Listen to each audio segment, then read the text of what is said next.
Hi guys! Welcome sa Sipnayan. So in this video ay isosolve natin yung isang puzzle no, na umiikot ngayon sa internet. No?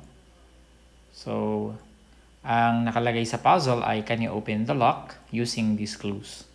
Okay, basahin lang natin. No? 682, one digit is right and in its place. No? So correct siya. May isang digit na tama at nasa tamang place. No? Pangalawa, one digit is right but in the wrong place.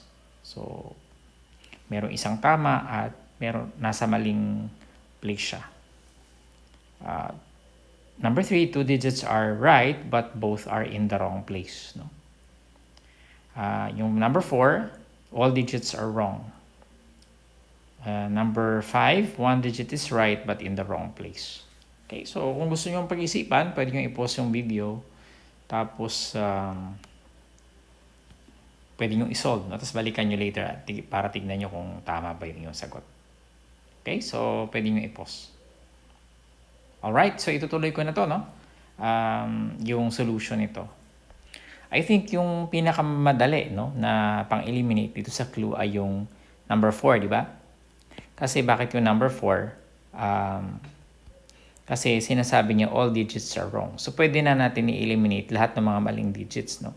Yung 7, 3, tsaka 8, wrong yung digits, meaning hindi na yan gagamitin. No? So, wala na to. Wala na tong numbers na yan. 7, 3, and 8. So, ito meron tayong 8 dito. Hindi na yan kasama. Tapos ito meron tayong 3 and 8. Hindi na rin yan kasama. Okay? So, meron tayong tatlong digits, no? Okay. For number 5, no?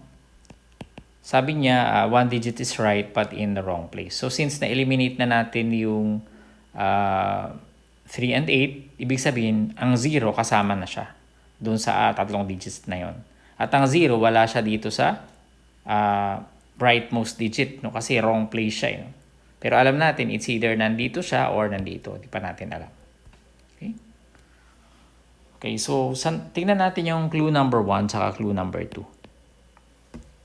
Sabi niya, one digit is right and in its place. Tapos yung clue number 2, one digit is right but in the wrong place. Now, from here, ma-eliminate na natin yung 6, no? Bakit kaya? Pwede yung pag-isipan at pwede yung i-pause. Okay, tutuloy natin. Yung 6 pwede na natin i-eliminate kasi pag yun na yung tamang digit, magkakaroon tayo ng contradiction. No? Kasi kung tamang digit yung 6, ibig sabihin, nasa tamang lugar siya at nasa maling lugar siya. Kung 6 yung sasabihin natin na right digit. No? So, hindi siya pwedeng nasa tamang lugar at the same time nasa maling lugar siya. Kasi pareho siyang nasa first digit, di ba? Nasa leftmost digit. So, ibig sabihin, pwede natin i-eliminate yung 6 sa clue number 1. So, since one digit is right and in its place, ibig sabihin, tama na itong 2 at tama din yung kanyang place. Ibig sabihin, nandyan na yung 2, tama yung 2, at the same time, nasa rightmost digit na siya. Okay, so na-eliminate na natin yung 2. Or should I say, nakuha na natin yung 2 bilang tamang digit at bilang nasa tamang lugar. Okay, so after that, so ibig sabihin, ang 2 na ito ay tama na yan, no? Kuha na natin yung 2. Alam din natin yung 0, no? Tignan natin yung itong clue number 3. So sabi niya, 2 digits are right, but both are in the wrong place, no? So, dalawang digits lang, no, na tama. Alam natin na ang 0 ay tama na siya. Alam din natin na ang 0, na ang 2 ay tama din. Tama siya kasi both are in the wrong place, di ba? Yung 2 kasi, mali yung pwesto niya kasi nandito siya. Yung 0, mali yung pwesto niya.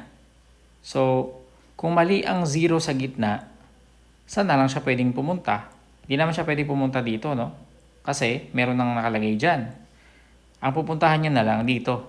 So meaning, 0 ay nasa leftmost digit. No? Now ngayon, nakuha na natin yung dalawang digits. Ano ngayon yung nasa middle digit? No? Meron tayo, pwede natin tignan yung clue number 2. Sabi niya, one digit is right, but in the wrong place. Okay. Halimbawa, correct yung 1. So, correct yung 1, nandito siya, pero wrong place siya. No?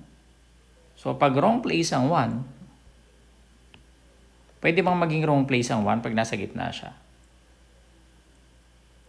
Pag tama yung 1, at nasa wrong place siya, hindi siya pwede maging nasa wrong place kasi wala na siyang pupuntahan. Occupied na yung dalawa. So, meaning, hindi 1 yung nasa gitna. Ibig sabihin 4. No? Kasi, bakit? Kung 6 ay na-eliminate na natin, no? Dahil, bakit walang 6? Kasi sabi niya dito, 2 digits are right. So, nakuha na natin yung 2 tsaka 0. So, actually, eliminated na yung 6. Hindi na siya pwede maging 6. So, wala na to dito. Meaning, yung statement na to na 1 digit is right, it's either 4 na lang or 1. No? Pero hindi pwedeng 1 kasi sabi niya nasa wrong place siya. Pag nasa wrong place ang 1 na nasa gitna siya, hindi siya pwedeng pumunta dito, hindi siya pwedeng pumunta dito. So, the only possible digit for the middle place is 4. Okay, so ang correct answer ay 0, 4, 2. Okay, so sana ay may natutunan kayo dito sa ating pag-solve ng problem na to, no? Huwag niyong kalimutang mag-subscribe, no, sa ating YouTube channel. Marami pa tayong mga ganitong problems na isosolve, no? Gusto ko rin kayong invite sa ating website sa zip9.com. Okay, huwag niyo kalimutang invite yung mga friends niyo. I'll see you in the next tutorial. Huwag niyo rin kalimutang mag-subscribe.